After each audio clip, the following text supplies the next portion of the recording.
Good. Welcome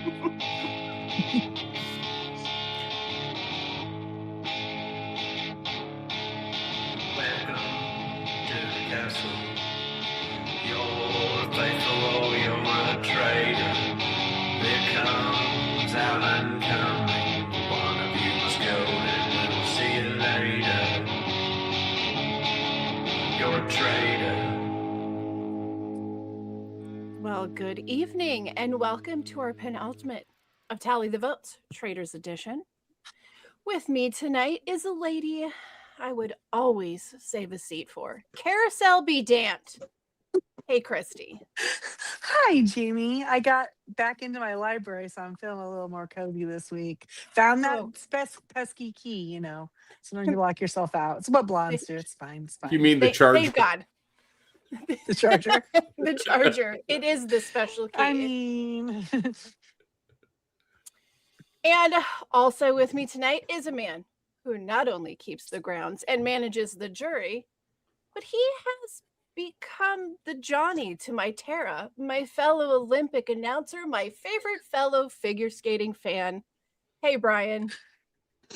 Hey, Jamie, what's up? And can we just give a big shout out from our podcast, and we're nobodies, but let's just say we officially want Alyssa Liu on Traitors next year. We had figure skaters this year. Let's get the gold. Let's start the gold figure skater path to Traitordom. Let's get Alyssa on Traitors. She can And the Canadian curler with the finger. Oh, so they can fight, right? Yes. She can ride the wave, right? Because they film in the summer, right? Yep. So a couple months from now when they're like in June. Yeah, it'd be perfect timing. Good. Do her little tour, her stars on ice, and then slide right into the Traitors cast. Yeah, that would be perfect. And Jamie, you're Rachel Riley analog, the girl from is it Amber? Is that Amber, her name? Yeah. Amber, we could have her and Alyssa. We could have another figure skating pair to be on Traitors. Amber feels really Rachel coded. I'm just saying, I think we could have a really interesting round table with these girls. Nice. But let's go back to the very beginning of what we're doing here today instead of jumping a year ahead of time. But we're talking about Olympic Games. Well, speaking about games, here we go. Let me introduce a real player, a champion, a gold star king of the carnies. It's our guy, David. Hey, David. I didn't forget about you. That was a lot more tame than after last week, I was ready for God, it. He lives to be just demolished every week. He's a glutton for punishment. Come on over to my house. I'll happily shit on you. And ruin your you know what? Allow me to institute my one rule. I'm gonna do David's intro. We're gonna rewind, and I'm gonna do David's intro. All right. Okay. Oh wow. Okay. You ready? Straight from Milan Cortina, the man who put emo in schemo. It's David Gott. Oh, I never thought we'd get a schemo David Venn diagram, and yet there is some layover. I mean, it is the Olympics are adjacent since our favorite dynamic duo are crazy kids over there, the Tara and Johnny are having fun over there. It's been I've watched way more Olympics this year than I had originally planned, and I've been very happy. So it worked. Just saying. You're telling me that what the producers planned worked. The whole peacock of it really worked. I have seen so very little. I saw the ladies winning goal in overtime on ESPN, and I saw the curler with the finger, and that is the extent of my Olympic experience this year.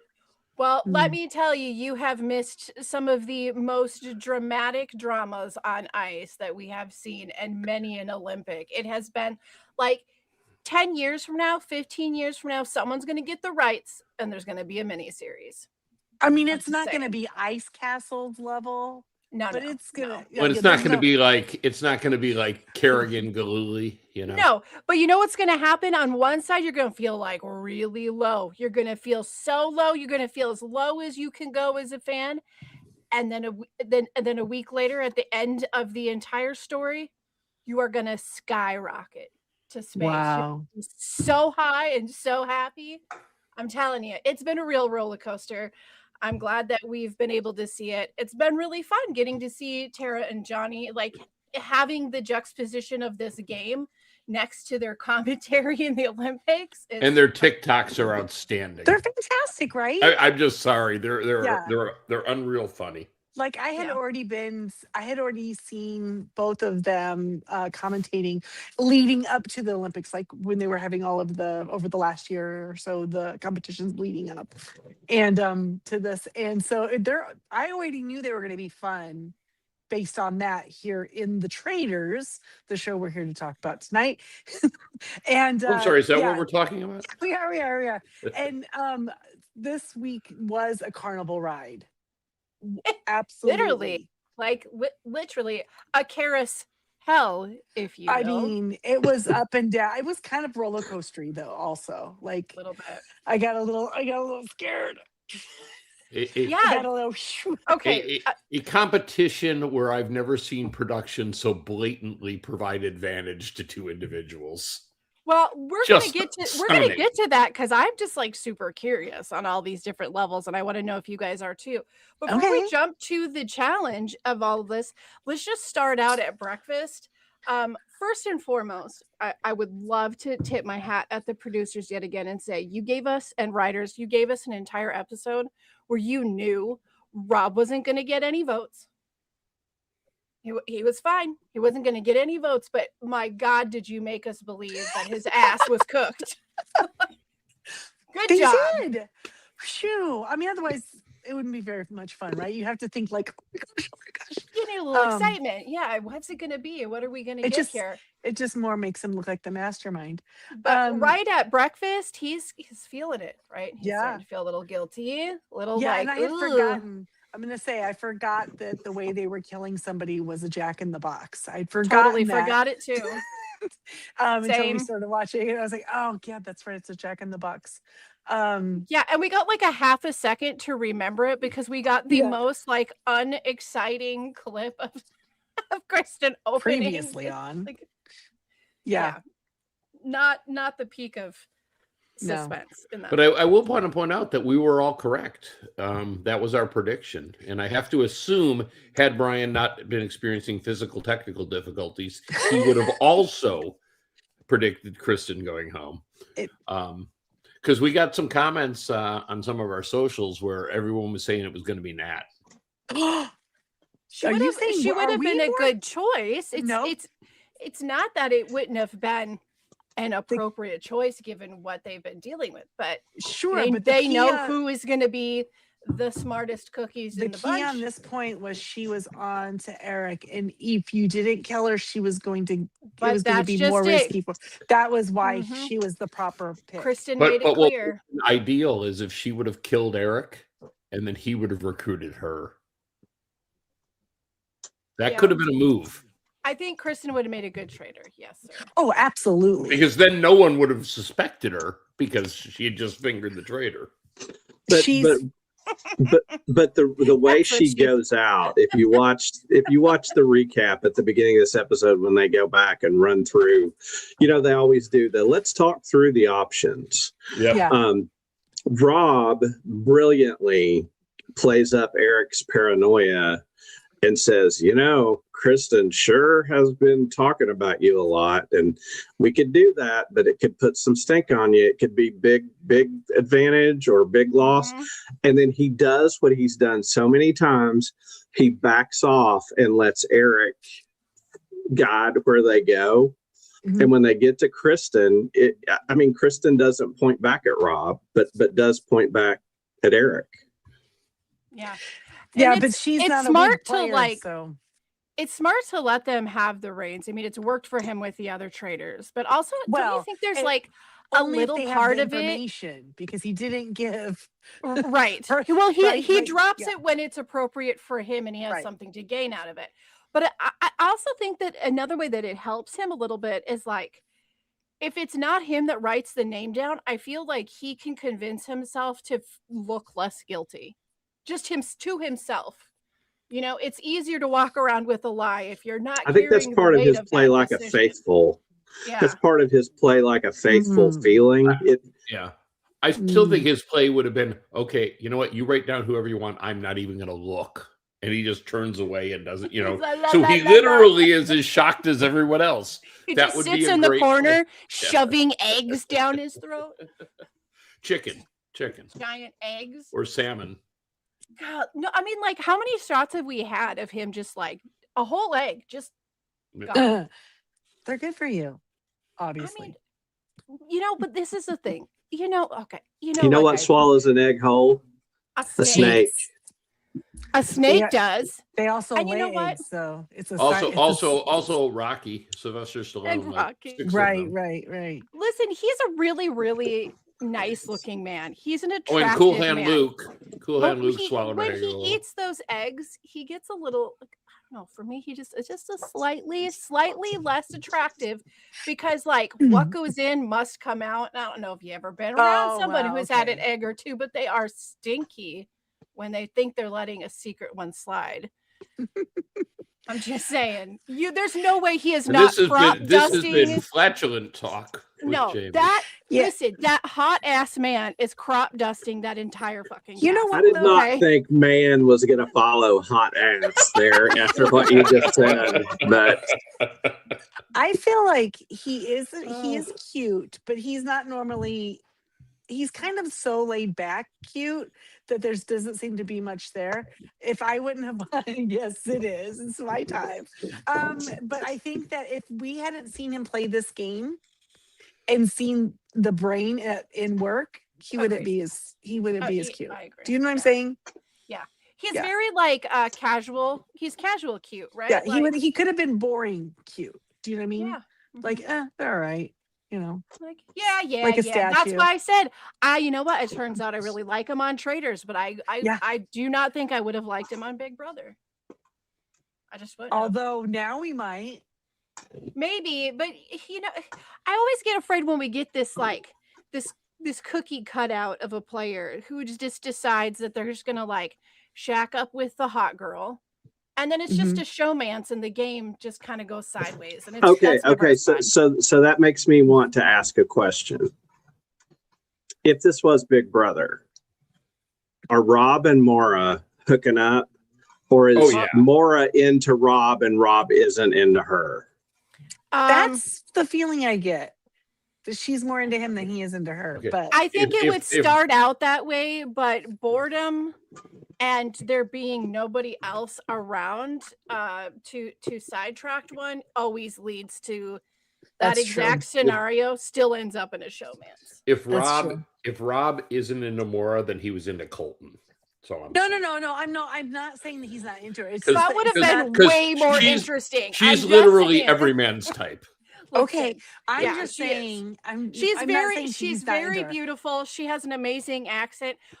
My husband was laughing when she was running around this carnival, and he's like, her accent is so strong that you almost think she's faking it. it's like so. She makes the Dairy Girls sound like they're from the South. yes, exactly. So when we're at breakfast, there's a few things that happen. One, Rob just cannot seem to get used to the sound of someone knocking on the door. It startles the hell out of him every time, and I'm okay with that. Watching a jumpy person is way funner than being the jumpy person. But we had a few things happen at breakfast, a few conversations shortly after breakfast. First of all, everyone was like really seemed bummed out and sullen at breakfast, knowing that Kristen was murdered. Is this a because Kristen is murdered situation, or is this just that they all are starting to feel like their time is coming? Yeah, I think we're getting to the pointy end of the game. Yes. And if it was Australian TV, they'd be like, this is the pointy end of the game. Pointy end. And there's just a couple of them there, and they don't know what to do, and they're all kind of clueless and just want someone good to be there to lead them. And I'm sure some of them were looking at Kristen for that. Well, and Tara kind of thinks, hey, maybe it's Rob. And Natalie is kind of like, hey, why am I still here? Somebody's protecting me. It's got to be Rob. And then in comes cutie patootie Mark, and he goes, no, it's not Rob. It must be Eric. And this whole group, it's like, you guys have been saying their names. They say both of their names multiple times, and then they sit down at the round table, and they do not put down Eric or Rob. Right. Rob could literally walk up to somebody and to Maura and say, I'm a traitor. And Maura would go, I can't believe Johnny's a traitor. Yeah. She would too. Yeah. I feel like the only person besides that hasn't been spoken about now, the only person is Mark. Like, no one has said Mark, but That's there are true. people who have said Tara. There are people who have said Johnny. They've said Rob and Eric. No one said Maura either. That's okay. To be fair, Mark and Maura are the two that no one. Yeah. Sadly, I fear Mark's time is done on this show. Yeah, he seems the logical choice. It looks like it's gonna be him. And it's really a disappointment. And Rob's made the logical choice every week.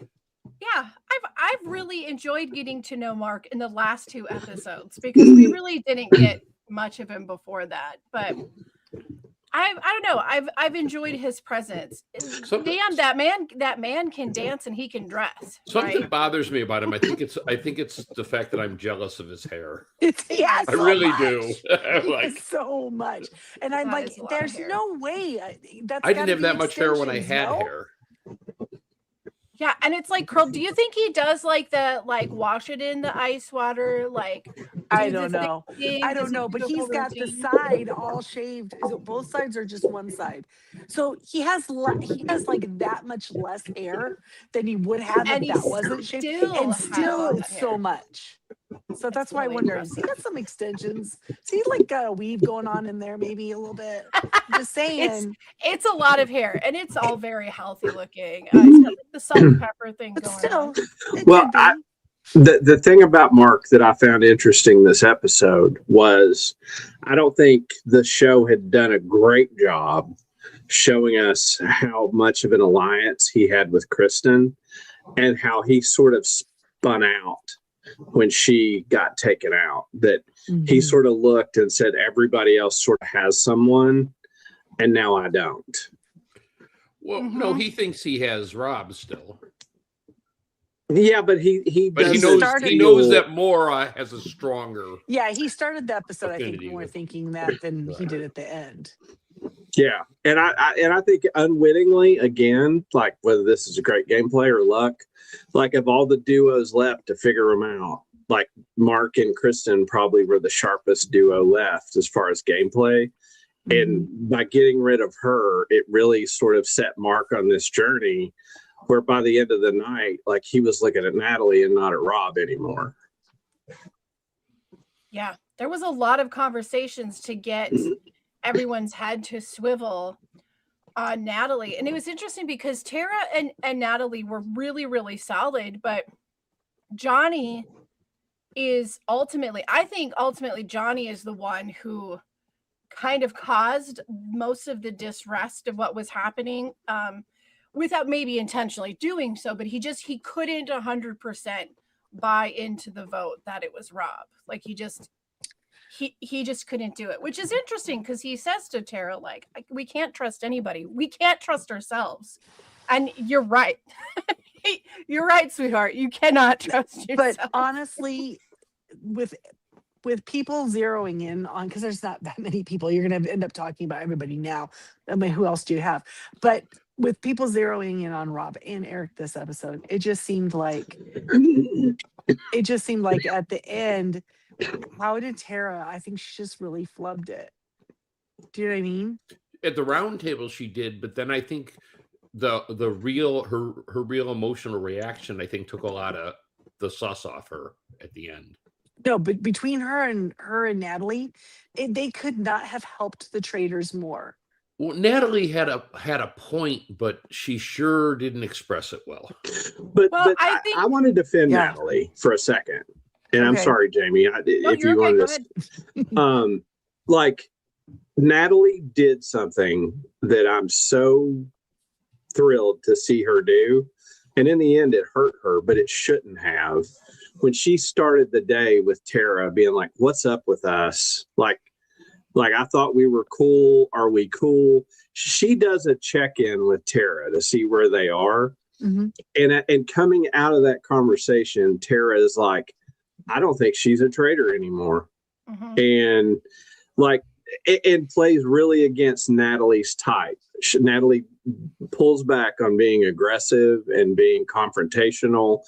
And really, this whole episode muted herself to not be the Natalie that was threatening to everybody around her. Oh, even in the challenge when she went out of her way to help Moira, like intentionally knowing she needed to start creating allies fast. I need to be able to sway these people. Yeah. And they all know that Moira will not be swayed from Rob anyway, though. And as Natalie does, she makes some really good points to everybody she's talking to. I mean, I understand that our viewpoint is that of knowing everything that's going on. But if you're sitting in that car with her and she's breaking down these points, she's right. Everything she's saying is right. And having that be her discussion at the round table ultimately should have made people jump on board. I think that some of the issue is the lack of confidence that Tara has in her own instinct. But Natalie, I feel like she missed a moment. Like, awesome that she stood up for herself at that round table. She did. She called her out and she's like, hey, you know, like, everybody was, I had the numbers. What the hell? This is stupid. Again, she's not wrong. But if she would have Tara and even Johnny, because Tara and Johnny are one person vote at this point. If they still have a dagger. All she had to do is repeat what she said in that car to Tara. Just look at her and go, these are the points that we made. You said this and this. You were 100% right. Your instinct is good. And I think that everyone would have written Rob's name down. Natalie didn't play the one move most faithful have used in the past. And if you watch this show and you guys know what it is, she should have said, let's take out Rob. And if I'm wrong, vote me out next week because I'm a faithful. Because that's a put your money where your mouth is kind of thing, right? You know? I think the gamers are having a little trouble because Big Brother players and Survivor players are used to a lot more time to assess the people, and they're spending more time together. And this, they're only together when they're in the castle, when they're filming, and then they're in their hotel rooms and they're sequestered. And so I don't think this game is lending to her skill set the way I do believe that would play a big part in it. Also, you know, think about it. You're a Survivor player, you're Big Brother, you're coming into this game. You're in game mode. You've already played a big game. You've already been on TV playing a game. You've already made mistakes and made right moves in front of the world. You're getting into this castle. You're instantly in go mode. Let's game. But the other half of the cast has no idea what they're doing for at least like 2 or 3 days. They don't even recognize that they're playing a game. Well, and a third of the cast really just wants airtime. Let's be honest. The housewives don't care if they win or lose. So, I mean, have you ever? Do you know what it is? It's like the very first time you sit down to play, you know, checkers or a board game or a card game with a young person, with a kid. The first time you're going, we're going to play this game and here are the rules. And then I do this and then you're expected to do this. But it takes them a while. They don't understand the concept of this, like, let's take turns. I make a move, you make a move, and then you make a move. So it's like playing cards with, you know, a bunch of kindergartners for the first day or two until they kind of learn how to play the game. Listen, I think that everything went wrong for Tara and Natalie. But what I'm saying, I don't think that they meant to do what they did, but what everything they did was perfect for the Traitors, because I thought they're Oh, getting no looked at, question. and you're like, what are the odds that all the little things would fall in? I just, you know what I'm saying? I don't know. Is all he somehow had to Rob do doing is sit this? back. Or I he's mean, just the honestly, luckiest son of a gun ever. If so, as soon as this is done, take his butt to Vegas, somebody. No kidding.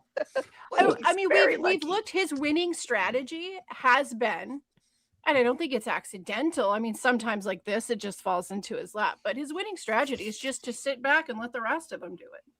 Yes. That's all he has to do. And drop a fork. That's it. That's all he has to do.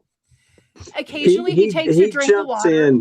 He jumps in with the numbers to say, hey, I'm a faithful too.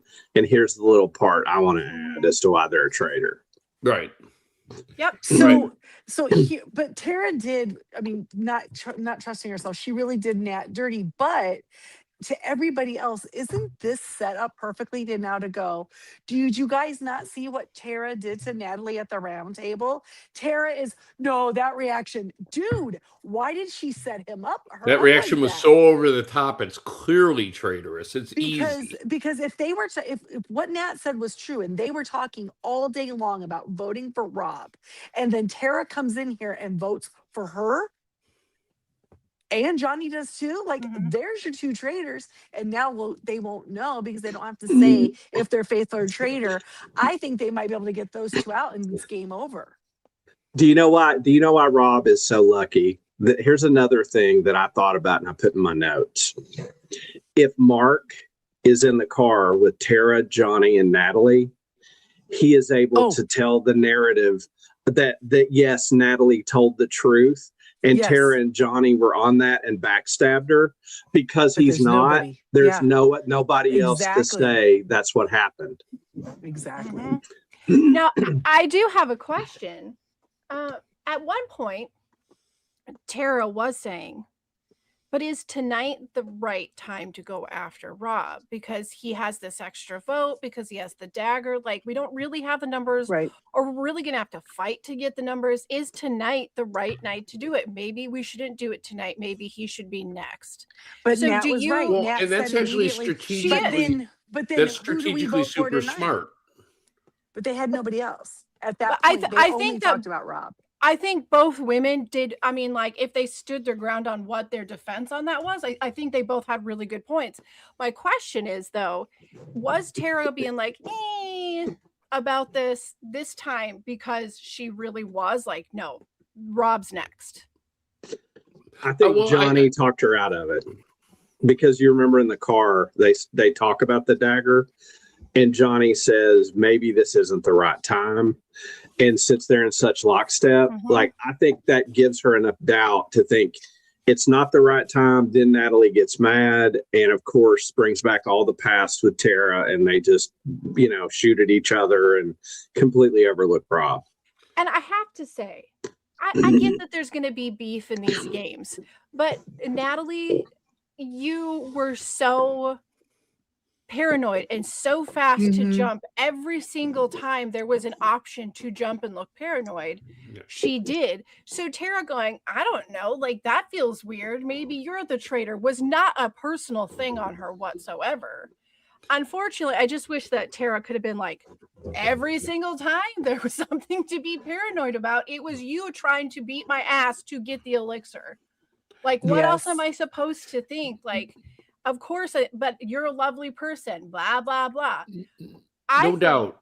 I think that if Natalie did not want anybody to banish her, I think all she had to do was stand up at that round table and show off her guns, because wow, yes, that woman has some beautiful arms. Strapless dress. No, she looks good. She really so much muscle in there, and I'm like, she's gonna be able to beat anyone's ass at this table she wants. She should really just say, listen, if you try to banish me, I'm gonna be waiting out in the parking lot for you, and I'm gonna beat your ass. But just for a quick second, let's go back and talk about Tara's point about, is it time? Knowing he has the dagger, let's say you are 100% certain Rob's a traitor. He has 2 votes, and another traitor. He has 3 votes. He has Maura and Mark. Only one of them can be a traitor. The man has 4 votes. Correct. There's only 7 people left. The problem they had, and where they should have adjusted, is when they tried to pull in Mark into that conversation, and Mark wasn't sold on the idea of going after it. At that point, you just don't have the numbers. You abandoned. Well, and the only but he frankly didn't need Mark. He could have lost Mark. But then who are they going to vote for? They weren't going to vote. They didn't want to vote for Natalie. Natalie's not going to vote for herself. There's no more option. That's where they were at. It's like they were going to shoot their shot too late. They're just, they don't have the numbers in you. They just don't have it. I think Natalie played what a strategic player does. And that is like, look, every day you wait, is a chance for it to fall apart. If you let Boston Rob stick around, he's going to get allies, and he's going to vote you out. Right. Yeah. Get him out in the first vote. I think if Johnny could have not been blinded by Rob, because he's like, oh, I can't even look at him. He's so cute. Didn't he say that? I can't even look at him. Oh my God, he's so hot. I can't even look at him, or something like that. He's like an eagle, Christy. He's like an eagle. But floating across the sky. But now I got distracted. But like, maybe they could have talked to Mark, and you're right, if he'd been in the car. So maybe that's production kind of keeping them separated for a more dramatic effect. But yeah, there was no way, because they could have been a solid 3, but who are they going to pull in? They didn't even have the numbers, and they didn't even realize, like, there's no way. It doesn't matter if you help Mara get a seat at the challenge. She's not. Sorry. Well, I mean, down here in the South, we've referred to that as a tight spot, and they certainly did find themselves in one. I don't know. What do you think with this challenge? I mean, they brought in quite a bit of money, like that. They actually, I think that this is the most they've earned for a hot minute in a challenge, and they're up to like 180,800 or something like that. That's what the pot's at. This one was like 26 just in it, wasn't it? Who was it? Somebody got a 5,000. Mm-hmm.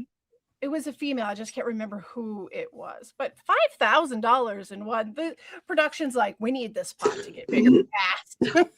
Yeah, this is not an impressive win. We need more money in there now.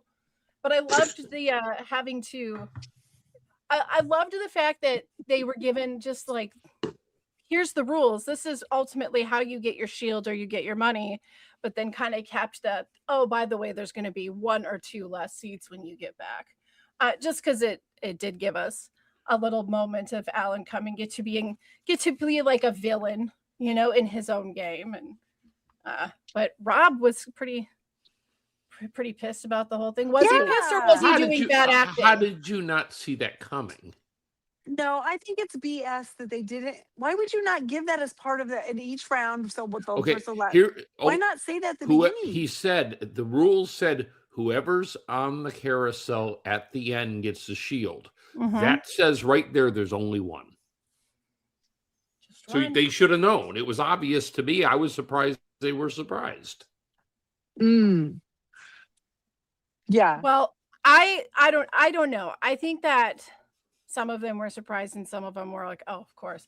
But Maura, surprised. She's always surprised. And we talk about the fundamental unfairness of the contest, of getting 5 of the contestants super dizzy and letting the other 2 move a dummy for 1 second. Well, I really do want to know. I scoured the internet for this. I don't know if any of you scoured it. I cannot find the reason why they were medically exempt. Oh, well, I mean, Tara herself, she could have had, maybe she has some sort of neck thing, I read some speculation and completely unsubstantiated. She could be pregnant. We don't know. No, it was IVF. It was a speculation. That she was trying to get pregnant. Now, I don't know if that's true. It was literally a Facebook comment, so take that with a total grain of salt. Let's say you had any problem with your back or your neck or anything. I'm going to guess there would have been already something in your thing saying, I can't do G-force or I can't, So, whatever. Christy, what you're saying is you really wanted to see Donnie Kelsey on that thing going around? It would have been amazing. Poor lady. I miss Mama Donna. Guys, that wouldn't have that been fun? Like, we're gonna pull in a surrogate, and it's not a dummy. It's like a player who's been banished, or I don't know. I like it. Just because of the opportunity to just glare at each other and throw daggers. And... Here's my question, and like you can choose not to go for the money. Couldn't one of them just been like, I'm not going for a bear. I'm just staying in the chair. I'm just gonna sit here in my chair. Yeah. Yep. I thought that. I know you. I thought he said you can't get in the chair without a bag. That was one of the rules. Oh, did he say that? He did. If he did, I missed that. But my thought was like. But I mean, like, did he say you have to vacate your chair? Well, he said you can't get in the chair. I'm sure he would have said, unless you have a bag, you can't stay in the chair. Now, do you guys think that Rob was actually like pissed, or was he bad acting like Natalie said? I kind of think he was a little pissed, guys. I don't know that he was acting. No, when these challenges happen, he really does try to help get the money. Mm-hmm. He's in go mode. Well, and the other thing is if he walks away with the shield, he's now out of danger, and nobody votes for him. Yeah, he didn't want any of them to have the shields. That was a big thing. Eric, also, also noted that we don't want any of them. Eric with the super advantage power won. Well, they had to unbuckle their dummy. That's probably harder than just unbuckling yourself, honestly. It's not like any of them were going to beat anybody to those stuffed animals as it was. I mean, I agree with Daryl, who's just popped in. I think he's right. I think he was both mad and acting. I think that's correct. Because he was Rob mad acting, not bad acting. Rob always has all his bases covered. And he also said Rob was mad because he didn't want the faithful to get a shield, and I'm sure that's true. 100%. Yeah. And he also agrees with Johnny. Hot Rob. Rob. He is. It's difficult to watch him. Yeah, I think it was funny that when they started, like Tara did not do the carousel part, but that there were 3 people who spin all the time, 2 dancers and 2 figure skaters and a Tara dancer. Was this last week, she was showing. In fairness, she's been retired for a long time, hasn't she? Yes, but literally just this week on the Olympics, she was on the ice, like interviewing and talking to the cameras and showing how to do some of these spins. So she doesn't have vertigo at the moment, but I mean, this was, but it's not a vertigo thing. Yeah. See, it could have been a thing in June that it doesn't exist then now. That's sad. Then maybe her IVF probably didn't work and she has to wait. Well, Johnny did say that there was a lot of journeying through that. That's part of the bonding of their friendship. Yeah, but I just thought that was funny, like the way that Mark sat there with his legs all up tucked and just like trying to find his most zen moment. Because I'm sure there's tricks when you spin a lot, your body kind of has to be able to recover faster, right? Or sure. Yeah, it becomes normal. Well, speaking of spinning a lot, we need to take a 5-second break for a commercial. And while they are spinning their sails, you guys just sit back on this carousel and we'll be right back with you in a couple seconds. That was like the most professional transition I've ever heard in podcasting. Once a year. There's a gold nugget. Just once a year. It's the week of the golds, guys. We're good. Olympics. So I'm going to be honest. I didn't love this challenge at all. I thought the other challenges offered more risk reward, that you could do something, but it could put you out there. And I thought this was just sort of like, if you picked the right stuffed animal and got lucky, you got back on the carousel. And now it did, of course, have the drama that Eric is in the final 2, and we already know he could be on the chopping block. And by getting a shield, he helps to divert some attention from himself as a possible traitor. But I didn't love this challenge that much. I mean, the spinning thing was cool. Season 1, right? Usually, when there's a challenge where there's a shield there, like you said, the risk reward, it would have been like, okay, if you come over here and pull one of these stuffed animals, you're gonna get a money bag, and maybe those were like whatever.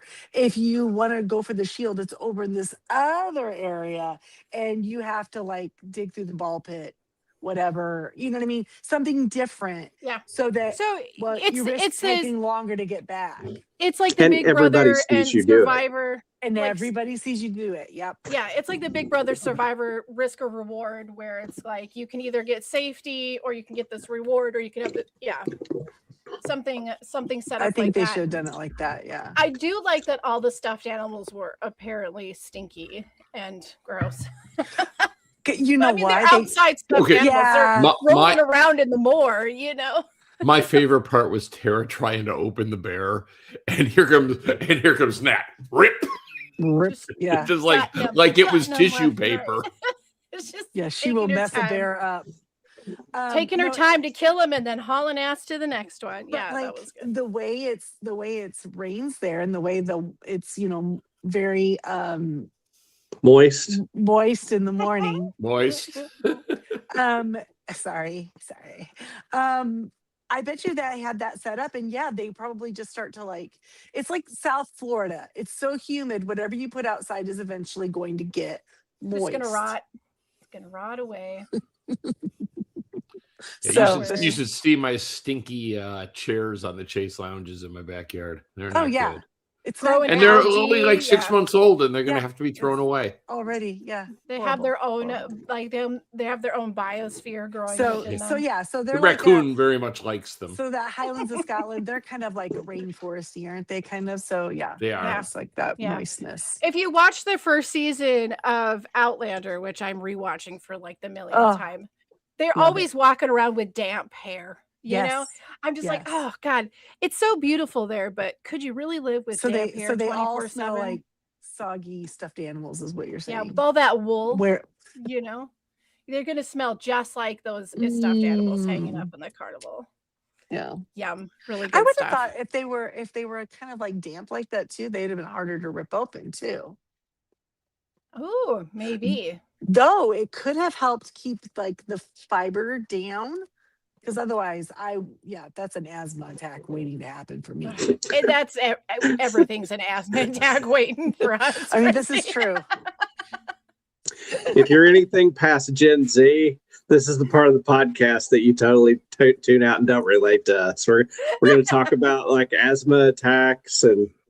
Listen, I've had and not having cell phones, walking around with pagers. That's not an old person thing. That is my lifelong Back in my journey. day, we had to walk uphill both ways to rip open that stuffed animal. Yeah. Back when I was at the castle. But to be fair, one of us probably had a knife because kids carried around knives back then. We could carry around blades. Okay, legit, right here. Right, literally right next to me. Somebody, one of the guys always had a pocket knife. Now it's like... Whatever. Anyway, there's an interesting comment from David. If you could throw up the comment from Raddick, I think that's an interesting question. Oh, I'm sorry, I didn't see it. My bad. It's okay. Rob went out so early in this challenge. Do you think maybe this was a challenge designed to give no one a natural physical advantage, so there was a really good chance Rob couldn't dominate it? I mean, when you throw in that element of chance, it takes out the physical advantage that Rob has and Natalie has. But I would think that the not telling them at the beginning that because he seemed like you got to get back and get your ass into a seat, or they're going to be. There's gone. No way he would have known that Rob was not going to be faster than everybody. So I bet you they thought it would come down to Rob and one other person. I think that I disagree. I think they know he might be faster, but you still have to find the right bear. Like they're going through the bears. But if Natalie if you can if he can rip open 10 to 12 bears to Tara's one, right? He's gonna get it. Yeah. Because he could probably rip them open just as well as I'm that. gonna I still just think go this is better than carrying those damn stones up the hill for a dagger. True. Yeah. And I'm going to go out on a limb here and say that when they were putting this game together, they weren't really considering the fact that someone like Rob or Natalie could rip these stuffed animals open better than someone like Mario Tara. I don't think that even was a concept that they thought of. I wouldn't have realized that was a problem for me until I was out there with my old arthritis hands in the damp. Yes. Well, Yes. Jamie, at the end of the day, that's the Probst rule. Oh yeah. Well, if production put a listen, dollar fuck it up, they dollar in the will. Probst jar. Dollar in the Probst jar. jingle jingle jang. He's gonna get his But- trip to Hollywood. Here Can we all agree the highlight of the for me, the highlight of the episode is we get to see Mara mad, and man, can she cuss great when she's like, Eric, I'm gonna fucking kill you. That was really great. It was so great. It was so great. Like I thought, like her just dropping F-bombs and being mad, and yeah, it was really good. yeah, Cyril and Rob asking Mark, like Rob kind of getting onto Mark in that moment. I did sort of like Mark was like, "Oh, excuse me." Yeah, really? What? What's the deal, dude? Like, and Mark was just befuddled by it. He was like, okay. And that clearly meant Rob can't be a traitor. Absolutely. Well, because clearly no traitor would ever complain. Because no traitor would want more money. Not only does it mean Rob's not a traitor, but it means clearly Mark must be the traitor. Right, exactly. That was the thing season 1 that they would say, like, oh, did this person, throw the event or throw the challenge because they don't want us to win money? What are you talking about? They get the money if you they don't want win. the money. Yeah, if they're gonna win it, they want more money. People kept saying that, like, oh, they're trying to sabotage us. So that was Traitors' behavior. Guys, that's the mole. You're thinking of the mole. Yeah, exactly. Yes.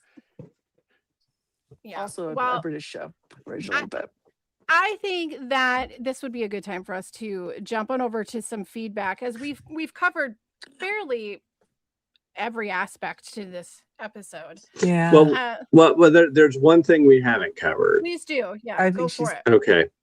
And that is, like, did you all take note that the round table in this episode started 36 minutes in, which is super early. And there was like 10 to 12 minutes of show after it ended. Yes. This round table really got a lot of time to breathe. And I think the producers have found this angle of Tara's unsureness and her being on the precipice of getting Rob, and we see that play out at the last minute. She had it. She was right there and couldn't follow through. And so I noticed the time mark of that. And I want to say, like, before we finish up, I want to give huge props to Natalie. I thought she started the roundtable calm. Yep. I thought that she talked about Rob and how there'd been a shift in their relationship. Prior to when she lost her poop? Yes, but I think by the time she lost her poop, basically guaranteed she was going home. It's when she stepped out and followed everybody else's plan, and nobody else followed her out on the ledge with the plan they proposed to her. And she had to be so mad at Tara. Well, keep in mind, she said, and this is the thing, the ghost of Candace reappeared here.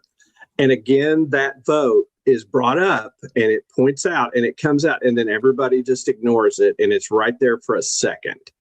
And the problem is when Natalie felt Tara back off, Tara got defensive that Natalie called her on it and called her out in front of everybody, which again is a terrible strategic thing, because in my opinion, that gave Rob the permission to use the dagger and no one look at him askance.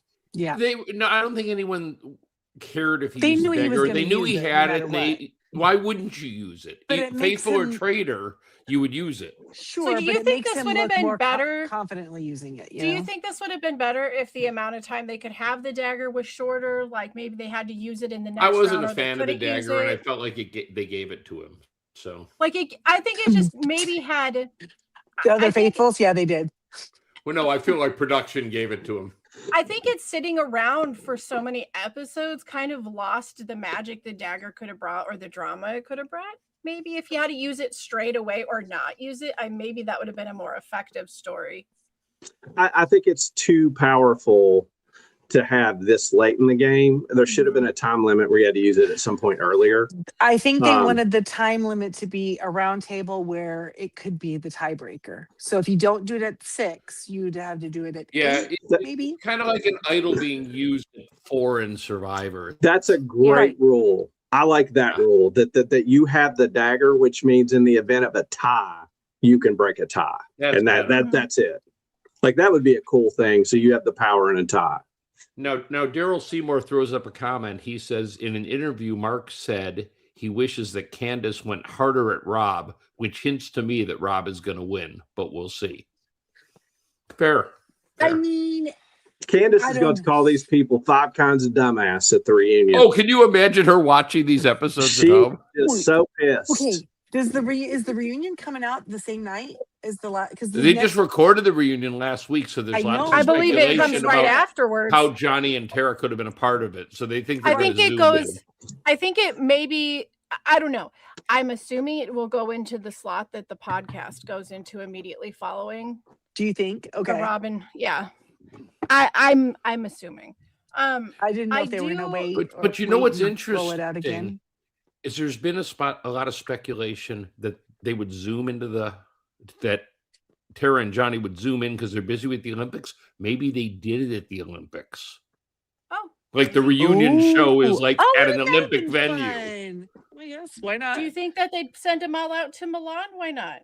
That is my crackpot theory, and I'm sticking with it. That's a good one. I hope they did that. They could spend some money. I mean, they were already in Scotland. It's a little podcast homage there. Can we give Natalie? Let's just pour one final drink out for Natalie at the way she shamed everyone on the way out the door. And when she said, Johnny, that was just cold. She said, "Don't fucking say it, Johnny.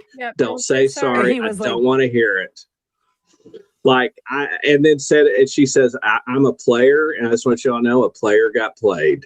That may have been the saltiest exit. Yes, let's talk about salty exits in reality TV since Rupert went we did have we did have West. We did have last year when West walked off. We did have West. The double bird salute. Yeah, that was fantastic. F you all. All you guys are number one in my heart. That was the best. I love Wes. He needs to come back and do a lot more shows. I agree. But I feel like by her saying that, yes, very salty, and very. She has a reason to be. But when she says a player got played, that's clearly pointing the finger at Tara, no? Because it's going to come out that she said they were agreed to it. Like, she came to Natalie, told her theory. Natalie went, okay. They came in here. They were not a united front. And if Tara would have been able to explain maybe why, if she had said, listen, Natalie, you're doing a great job explaining all the things we spoke about today. Mm-hmm. I'm just going to let you do it. I completely agree with you. But I've been wrong before, and I don't want people, I don't want to. Or even say, even if you're right, I'm afraid about the dagger. Rob, if you're truly a faithful, would you commit to not using the dagger? Oh, yeah, that could have been a nice. If you're really a faithful, prove it to me right now. Tell me you won't use the dagger. What about that as a move? That would have been good. That actually, definitely. Brian, you should go on this show. They're casting. I mean, I think that'd be a move. But if Tara had been able to explain why she wasn't coming in there lifting Natalie up, then Natalie wouldn't have come at her and been like, what's the deal? And then, yeah. I mean, I think both women were missing some key factors in their conversation and their defense. They both were standing in right corners. Honestly, from their points of view, you could 100% see why they're standing in the corners they're in. There was just like this little tiny 2-sentence bridge that had to be made, and they would have all been on the same page. Yes. Well, Jamie, I'm sorry I completely derailed the feedback there for a big chunk. But let's get back to the feedback. My bad. No worries. This comes into play really nicely with our feedback that we have this week. We've got an email from Maggie. Hey. And I'd just like to point out that feedback shaming, while not cool and probably won't be socially acceptable in 5 Still years. a dick But right move. now, Perhaps works. effective. It works. Well, Maggie wrote to us whether by threat or by her own accord. It says, "Hi, Traitors. Man, Tara and Natalie had a chance to be epic, and they doubted themselves. I'm glad that they mentioned Candace's votes on Rob. That finally came out, but it wasn't really used. No one said, could it be a traitor on traitor? They just trust Rob. Maura, have you not realized the reason that you are still in the game is because Rob is protecting you? She did actually participate in the challenge and almost won. Good for her. Poor Tara after the vote. She is playing how would I do this? She is playing how I would in this game. I would be very bad at this game. I'm awful at werewolf. I have no poker face. This last murder is pretty epic in front of everyone. Is it going to be Maura? I feel like that is Rob's best move. Mark would be another good move. I honestly have no idea what is going to happen. Maggie of Faithful. Maggie, first of all, thank you for the feedback. Yeah, thank you, Maggie. And yeah, I traitor feel on like traitor. Someone did Moira- say that. Moira or Mark, right? I mean, I think either one of them would be a good move. Mark's the call, though, because Moira's more manipulable. Okay. He can do what he wants. He can control her vote more, yeah. Yes. Mark could be swayed to Tara and Johnny. You cannot allow that. Mara will never be swayed. Mara will never sway to them. If you are Boston Rob coded, there is no way Snake Rob leaves Johnny and Tara alone for anyone to talk to them, to talk to Mark. He makes sure he's on Mark 24/7. That's why Mark's going home. I think that's who they're going to That murder won't even right be now, necessary. Right? Well, it's pretty hard. Go ahead, Jamie. Sorry. I just say it's pretty hard to see with Mark. Where is he going to land for sure? I can see why that is risky because in 1 second I do have him for a number, but I can't be certain that he's going to land right next to me. I can, however, be certain of where Tara and Johnny are going to land. He knows they're coming after him.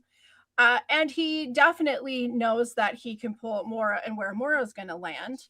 He feels like he's solid with Eric. He knows where he's going to land. The most questionable person of what do you stand for, Burr, is going to be Mark. Yeah. So maybe that is the best option. Daryl has a different take. He says you keep Maura and Mark, and he says that Hot Rob said he's going to split up the Skater twins. That's not a bad move either. Well, but the only thing is, I think there's so much sus on them. Why would you send those guys home? I think you could effectively vote them out the next two. Yeah. Right. You vote them out the next two, and then you're sitting there with Eric and if Mark gets killed, you're Eric and Maura and Rob, and you go like, let's stop the game. But if Johnny doesn't show up for breakfast, Johnny gets killed in front of all of them in this case. Tara's going to cry. Tara's going to have emotions. Are they going to be is it sold as real, or are they going to start thinking, oh my God, she's faking this? Dude, Tara is on the precipice. You take her security blanket away.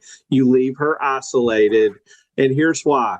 You and Eric are a twosome. Johnny and Tara are going to vote together no matter what. Then it's up in the air to the people in the middle. You take one of them out. You take out Johnny, because Tara will not do well without Johnny. She won't. She won't. Well, but Daryl points out if Tara gets killed, it puts the sus on Johnny because they haven't found a male traitor yet. Yeah, but they don't seem to care because no male's name was written down. But in also, his round table. They think there are 2 traitors left. By rule, there are 2 traitors left. And so I think that it's easier to get Mark and Maura to believe that Johnny and Tara are those 2. Because there's no way one of them's a traitor and didn't recruit the other one after Candace went home, right? Well, what's really interesting about this is that there's a really good chance that Rob and Eric have run through all of this. Oh, 100%. Who do they pick? But knowing all of this, that all the choices, the what ifs, it's so hard when they get down to this many. When you have a big group, it's not that big of a deal. It's more about messing with their heads than anything. What do you do when you're down? This is the last chance they have. This is the last chance they have until it's time to throw something in the fire. All right, here's what I think, me personally. Okay, so this was the last round table where someone says who they were. So I think they kill Mark here. So we're making predictions. So Christy's going. These are Mark. my predictions. They kill Mark here. They're down to the 5. They go to the next vote. They get Eric and Rob and Maura vote for either Johnny or Tara. Doesn't matter. Maybe Tara. So for banishment, you're saying banishment. For banishment. She goes home. They go, we got a traitor. They were definitely a traitor. And they go, we got one more. Right. And then they do the next vote. Because they say, if you think we need to do another vote, we do another vote. They take out the other Johnny or Tara. And then they look at each other and go, it's just 3 of them. It's Eric, Howard, and Rob and Maura. Rob is going to want to share that. Oh no! That's when they throw Eric out as a traitor. Maura thinks she and Rob is one, and then you have the great reveal. But how would they know Eric's a traitor? It doesn't matter. Rob knows, so he just tells Maura to vote him out. Johnny, the final words of this episode was Johnny saying, "I know who the traitors are. It's Eric." And Rob. Correct. Do you think that Rob intends to backstab Eric like that? I think in the final 3 it would be irresistible because Maura will never leave you. I don't think he's gonna do it. I don't think he's gonna do it because I don't think he's gonna do it. I don't think he's gonna. Daryl says they don't know for sure if there's 1 or 2. I think by rule at this point there must be 2. Because they would have. I think that there's a better chance. Alan said that. Okay, so we keep saying, is Rob gonna backstab Eric? Why can't Eric be the one who backstabs Rob? Okay. I know what we're looking at the cute K-pop guy, but that would be like he couldn't even speak at the round table. Okay. If Eric pulled that off, he's been a traitor. He has not said a word at the round table. Well, you know me and an underdog, Christy. I gotta put it out there. I know. Technically, you're right. It could work, but I just don't know how he comes in there eloquently. If Eric were to gives pull his it off, Emancipation Proclamation right there, and Rob goes out the door. I don't think it's going to happen. I'd be convinced the man is like a covert member of like the Yakuza or something, because that would be an incredible move. Okay, but if it could never happen, but I mean, Eric, I know, I get it. I know it ain't going to happen, but like, let's fan fiction this for just a hot minute, okay? What have we been doing for the last 5 minutes? Eric goes to Maura.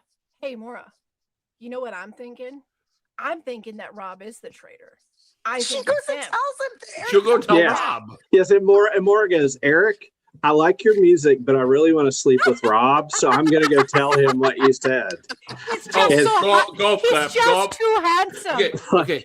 Every episode, there's the moment where Brian reveals why he is the world's greatest podcaster. It just happened. Like, I'm sorry, like, it's just not happening. Like, if Maura is with Rob, the only way they get crossways is if he does something completely out of character and makes her mad. Like in the next thing, and she's like kisses Eric right on the mouth. Well, yeah. Oh, let's do that. That sounds fun. I will tune in. See, no. If Rob kissed Eric right on the mouth, Tara would be like, threesome, or more would be like three, fine. Okay, so okay. Would it be three of us, David? Would it be three of us? Three of us. The three of us. You're killing me tonight, Brian. But yes, in the end, you know what? You're right. If he is able to do my prediction and he double crosses Eric and takes Eric out, and it's just him and Maura, and he wins all the money and gets the girl, greatest traitor ever, right? Hey, okay, here's my prediction. Are you ready? Superstar. Are you ready? I've thought this through. Prediction. All right. Eric and Rob win together because Rob's whole strategy is to play as the most faithful traitor to ever play the game. That's why I don't see him and cutting a faithful Eric. traitor keeps Eric and they win together. And Split he the money. modifies the game to play as faithful traitors, and that's the way it ends for sure. The question will be when Mora questions him about Eric. If that's going to happen, and that's what he's going to do, I do wonder if he's going to take her out, and that's who's going to be murdered outside. Because if you take her out, that takes all the sus off you because she's your number 2. That is true. I just Like, don't know. and he looks like there's no way Mark he would want accomplishes that anyway because everyone perceives Mark as being them with as him. yeah. So either one of them. Well, I mean, they that. did until the whole carousel of the situation, and then Rob got big mean mad at Mark, and he was like, "What? Okay, there's definitely a joke in this comment somewhere. It's a shade." At the end of the episode, everyone is sus on Eric. So if Eric becomes a sinking ship, Rob isn't going to go down with him. All right. Christy has left the chat for a second. Well, I mean, we're getting lengthy here, but sorry. That's what she said. That's what you beat me to it. Damn, that was a good one. I'm just saying. Well, before we have to get out of here because we are was running. That all our feedback? Running a little long. Yes, this was our feedback. Not well, we had some TikTok feedback where feedback where they said TikTok feedback. TikTok feedback. Wait, no, is it? How would Mora say that? How would Mora say it, Brad? She would say, and now we're gonna go to our TikTok feedback. No, that was terrible. That was like, I don't know where that came from. And it wasn't good. That was not good. Do it again. That's the beauty of live podcasting. Yes. Come on, you can nut it. I know. Just give you one more take, Brad. Now I'm on the spot. Okay, you're making me. I'm going to be like Eric if you keep on. She's going to go. She's going to go. Come on, now you got to embody like a chicken with your TikTok feedback. It's on the TikTok feedback. On TikTok, we did get our prediction video where we all predicted, and Brian would have predicted had he been physically able. We had all predicted Kristen to go home. There were 2 or 3 comments that said Natalie's going. So in the face to all of you, we love that you're listening, but you were wrong. Yeah, David doesn't get much happier than when he gets to nana boo boo things. So you should have been around when I picked the winner of Big Brother. I am curious to their reasoning of why he was gonna kill. He was gonna kill him, Natalie. You know what I mean? For all the reasons. He just why not? For all the reasons she was banished. Because she's on to him. I tend to agree with Daryl Seymour. I do too. And when Rob takes his crown, feeding Audrey 3 at this moment instead of when Rob takes his crown, we can now say that the king of Rob's, at least in Traitors verse, doesn't come from a northeastern town and doesn't carry a certain twinkle for Christy. So that's true. Well, they both carry Christy's twinkle, though, don't they? I mean, there's one that's. No, I don't know. And we're back. There's one, and he gets every podcast job in the world, and he's on everything. There's one, and he can't be here tonight because he's parking the car in the Harvard yard. Poured himself a glass of vodka. Or hanging out with Dylan Efron, he's playing a pretty good game. Who is actually playing a really great game right now. But they've been like doing there's been a lot of activity with Dylan and Rob and Amber. They did a Valentine's thing. They did there's been a lot of Rob on TV. Anyway. Always. And every time I think, I hope Brian doesn't see this. Oh, there he is again. Brian will be so pleased. I know. I'm like, oh gosh. We just join the cult, Brian. It's just easier. It's fine. It's just easier at this point. So okay, now before we dip out for the night, there's a little game that we have to play, even if it's going to be short this evening. And we got a real quick session here to play of Murder, Banish, Shield. Yeah. We really technically only have 2 evolutions tonight, like two outfits per Yeah, se. the Pokemon only evolved once. Yeah, I'm starting to see a pattern. Like whenever he has to show up in his like mystery outfit, you know, like when he has to make an appearance at the turret or something. Yeah, like it gets counted. Yeah. So the first wardrobe we had in the morning at breakfast, I am naming the Silver Fox. It had a little silk blouse. I love a sash. In a green. It was kind of a green, right? It was kind of an organza, actually. Yeah. I think kind Mint of like green. a sheer. Mint green. It was kind of more of a seafoam, actually, I think, or like a Yeah, pistachio. Yeah. And the pants had like Harlequin, like Yeah, they did. they were like the little, what do you call that? Is that? I don't know, It's but not I do checked, know but it's not Argyle. It's The sewing term. The sewing term for that is pretty cool. it might not be a fact, but I bet it's a fact that whenever he was walking around the round table in those pants, he was going swish, swish, swish. he was doing it. He was actually and the sound. saying He was actually saying it every time he took a step. And then on the sleeves, where the sleeves were sheer, it was like rhinestone lines. Like the lines were like mimicked his pants, but they were like lines of like. I mean, would it be season 3 without there being rhinestones? The only thing with that outfit, the outfit itself, I thought was fine. Did you see the shoes? They did not match. The shoes were a weird choice. They were like related to Crocs or something. They were strange. Well, I wonder if in person it was one of those situations where in person it looked like it matched, but sometimes on camera with lighting, sometimes colors cannot be true. And I wonder if that's a situation. I just think it might have been a bad choice from start to finish with the shoes.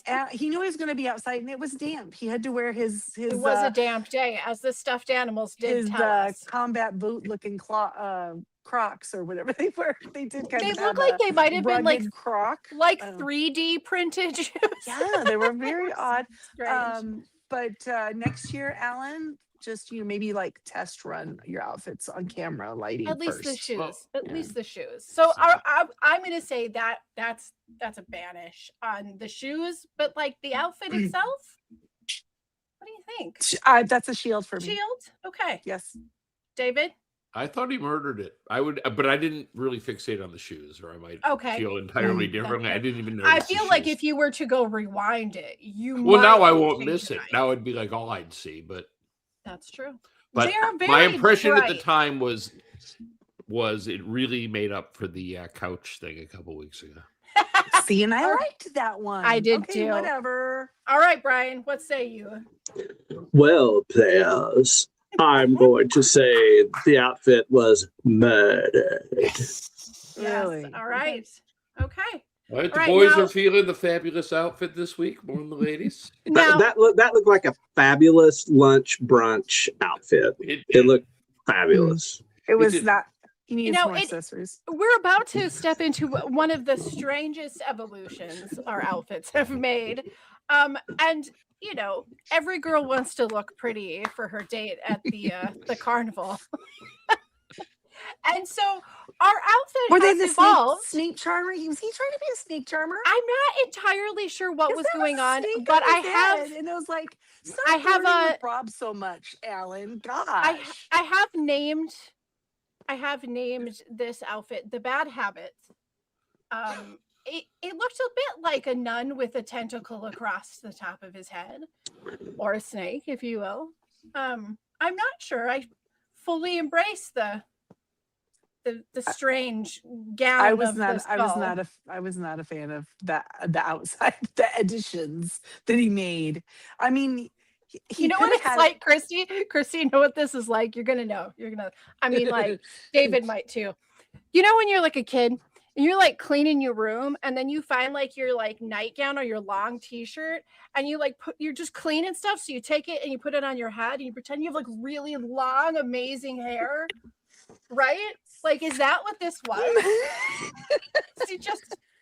Okay, the fact that I understood that is really messed up. That Jamie, it might have been. I didn't like this one. This would have been the one I would have banished because I'm just like, no, I'm here for all the camp. I'm here for all the this one was like, and I think the little headband thingy, maybe with a different outfit could have worked. But I don't know. No, I didn't like this evolution. Banish it. And you know what? Like, Alan does have it. He has a history of wearing, not just on Traitors, as some will see if they watch my recommendation that I sent to them via text message 3 days ago. Alan looks mighty fine with a kilt around his neck. So he can wear clothing in weird places, and it works. But this was just a step beyond his and he missed the obvious choice on this one for accessory. There's Lala again, but he doesn't pick her up. Lala. He could have sat there with Lala, but no, as one should when they have a Lala. I mean, she's getting wet down there on the ground. She's damp. They could have. She's damp, just like the stuffed animals. It could have been a terrible ending of Lala. Maybe at night they're like, Lala, you smell like a wet dog smell. Oh, sweet. The weather ruined it for she him. Would never. She is a princess among queens. I think we all agree, players, that we're going to banish this outfit. You didn't like it either. Okay. Oh, I hated it. I didn't like. I thought, like, with all the colorful stuff of the carnival and what was going on, I didn't like it. Excuse me, wardrobe department. Why the hell do you have a carnival and you don't put that sassy ass hot man in a top hat? Excuse me? Okay, he could have done a super. He could have done a whole greatest show thing, like the whole, the whole entrance. He could have done a remaster. I think he could have done a super cool. It could have been alluded to at breakfast. He could have been an amazing, like, Harlequin clown. That would have been really cool too.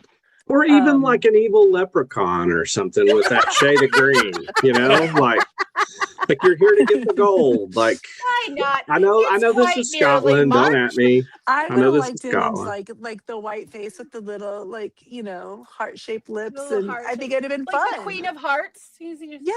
Welcome to my carnival. I don't know. Just something. It wasn't it, guys. You are fantastic. This one wasn't it. Do you remember last year? I just had a flashback of clowns. Do you remember last year when they had to run through those doors and there was a clown there to scare them every time? Yes. Mm-hmm. Take a deep breath. The clowns aren't with us right now. You were terrified at that. I did like that one at all. But that one was. I love that one because that was another one where you had strategy. You had to figure out where other people went, and they could tell you or help you or not. And I'm all about the strategy. I have to tell you with the outfit, though, I'm inclined to shield it only because it didn't look like a dirty grandma couch. Wow. It looked like a dirty grandma couch to me. It looked like the curtain that hangs behind it. Right. But I don't know. It was. He was gross. Like, I wore the couch already, but let me do these. At the end of the day, I came down with the rest of you to banish the outfit. Okay, all right. It was hard. I wanted to shield it, but this was Granny threw something together to go get her cools at the convenience store Sunday morning at like 9:30 a.m. before she heads to church.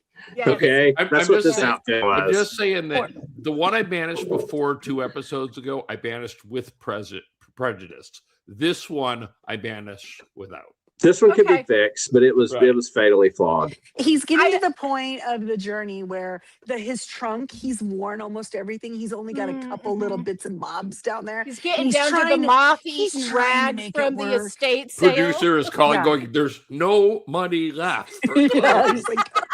Alan is slipping a note and saying, "Again, we're going to kill you." Murder Johnny. I can borrow some of his clothes. Yeah, he's getting upstaged by Johnny. Did you see when he walked in that mint green? Did you see Johnny's face? Yeah. And it wasn't because he thought Alan looked fabulous. He wanted the outfit. You could just tell. You bet. He was like, I gotta find out where he got that. Yeah. I need. What's that? Where you take the picture? And Johnny likes the blouse and pants. Right? Mm-hmm. Yes. Yeah, that's his look. Or at least the look he likes. We have one more episode where we're going to get to murder, banish, or kill our wardrobe. So anybody who's listening, you know what? You want to do feedback? Send in your feedback at tallythefeedback@yahoo.com, and you can tell us what you think while you're watching it. You can also go to Facebook. Wait. I want to point out everyone's feedback on Tally the Feedback is optional except for Maggie's, where it is mandatory. I want to be clear on this point. Sorry, I wanted to. Yeah, we need to clear up the contract here. And next week we're gonna get a new winner, likely a few losers, but don't be too sad. And a new night. My little band of merry losers are gonna be busy. So following this season of Traitors, we are going to start our coverage of Survivor Australia. That's going to start on Tuesday. And then our finale is going to happen live on Saturday evening. So be ready for that. Wait, we're doing here next week. We're doing this show on Saturday night, Jamie? On Saturday night. Yes. Wow. I know.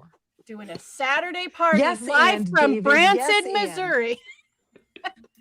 What time is that going to be at? Of theme parks. What time yet? 9:30 Eastern. Oh, look at that, guys. Okay, on a Saturday night, we can hang out.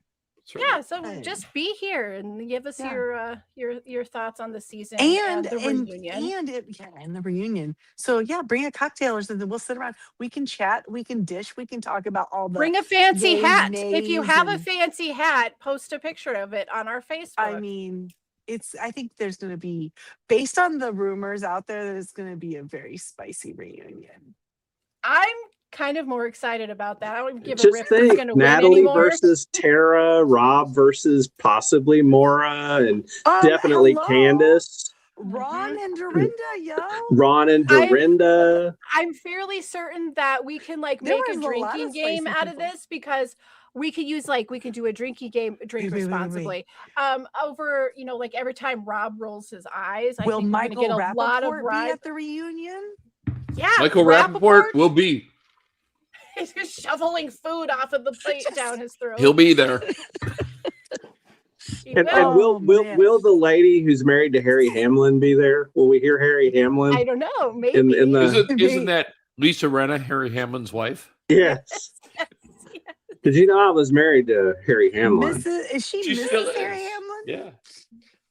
Yeah. Yeah, that lady. She's definitely going to be there. I hope everybody comes back, and I really hope. I cannot wait to see everyone's reaction when they find out about it.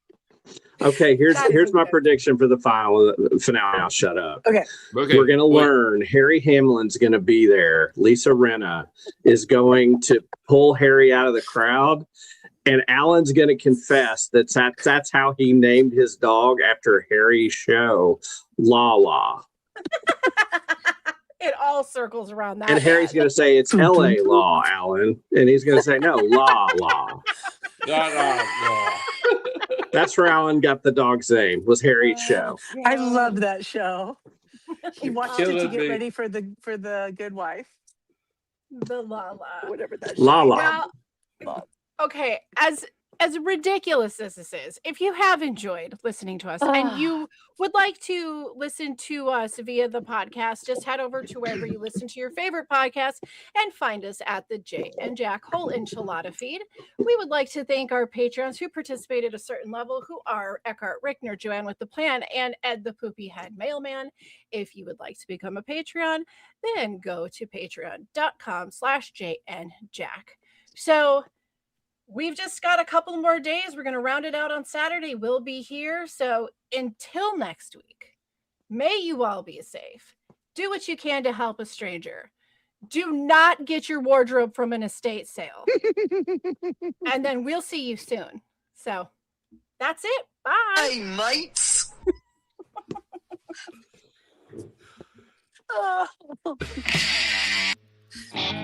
Wrong music ever. What? Welcome to the castle.